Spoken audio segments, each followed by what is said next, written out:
Me and Bobby don't go there no more. Not after what we seen in the woods behind Bobby's cousin's house, the one with the crooked walk and all. We didn't mean to find nothing. Didn't want to find nothing anyways. Was just looking around, maybe, throwing rocks. Bobby said there was a river for fishing. The woods was always dark even when it was light out. Couldn't really see nothing. Bobby never had a hat. Bugged me, way he squinted with his face bunched up. Bobby said it would take a quarter hour to get to the river, but we walked a long time, more than 15 minutes. Bobby kept his face bunched up all the time. Should have just brought a hat. Bobby said there was a river for fishing, but we didn't find it. Bobby said the tracks we saw was probably bears or something, but I ain't seen a bear with a paw like that before. Not the way it was all bent around. Ain't seen no animal with bent around feet. Plus, the mosquitoes came out, so we had to start back anyways, so we wouldn't get eaten alive. Bobby said we should have just gone to the river, but I don't like mosquitoes. He didn't even have a hat to swat them with like me. Should have just brought a hat for the mosquitoes, but I swatted away the ones around Bobby too, best I could. Not like I could get them all. Took the focus off those tracks anyways, for a bit. I ain't seen no animal with bent around feet, but Bobby said it was just a bear. But then the woods made noise. Couldn't even see nothing in the dark until we got to Bobby's cousin's house, all bunched up like Bobby's face hiding in the trees. Air ain't supposed to be still like that either, so I threw rocks. I was just standing there, throwing, while Bobby looked around.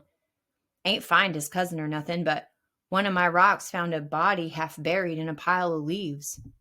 Bobby and I dug it out all messy, thinking it was garbage clothes tossed out or something, like maybe a hat. They never seen no animal with bent around feet, but Bobby's cousin probably had a crooked walk from all his bunched up toes, bunched up like Bobby's face and all. At least on the foot he still had. The other leg was missing, and Bobby's cousin didn't have no fingers on his hands neither. Chew marks on him too, like a big crow was just eaten. Eye sockets open, but empty and everything. Didn't want to find nothing. Didn't mean to anyways, but Bobby and me found Bobby's cousin's body buried in the leaves. I told Bobby it was probably a big nest, but he said we had to start back. Couldn't find Bobby's uncle, and didn't have a hat. Mosquitoes were still out anyways. Bobby don't go there no more.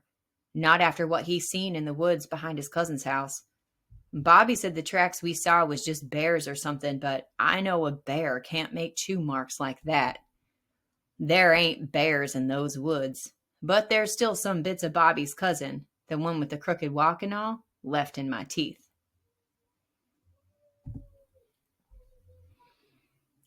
Thanks for listening to my short story, Bears in Them Woods, published on Books and Bullshit on Substack. When I started writing this story, the goal initially was to pull a line or idea from one paragraph into the next, writing a story strictly based on momentum. What I ended up with was something I totally didn't expect. And after editing, you can't quite see the pattern that was present at first because the initial story didn't quite make a ton of sense. This one I like much better. I hope you enjoyed it too. I'm Fallon Clark, a Vermont-based story developer and revision guide with more than a dozen years of experience in story coaching, book doctoring, developmental editing, and substantive language editing of fiction, memoir, academic, and creative nonfiction works. My flash fiction has been published in Flash Fiction Magazine and the Microzine, and I'm now the managing editor of Metastellar Magazine.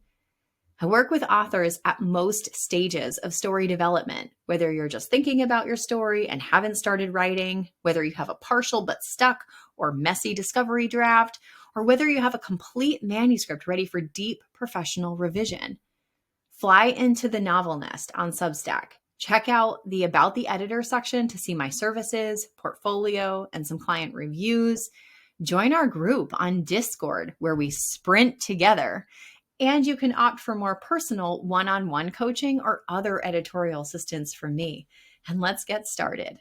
Your story awaits. And please don't forget to share this story with others who might be in need of some slightly creepy and a little bit oddball flash fiction.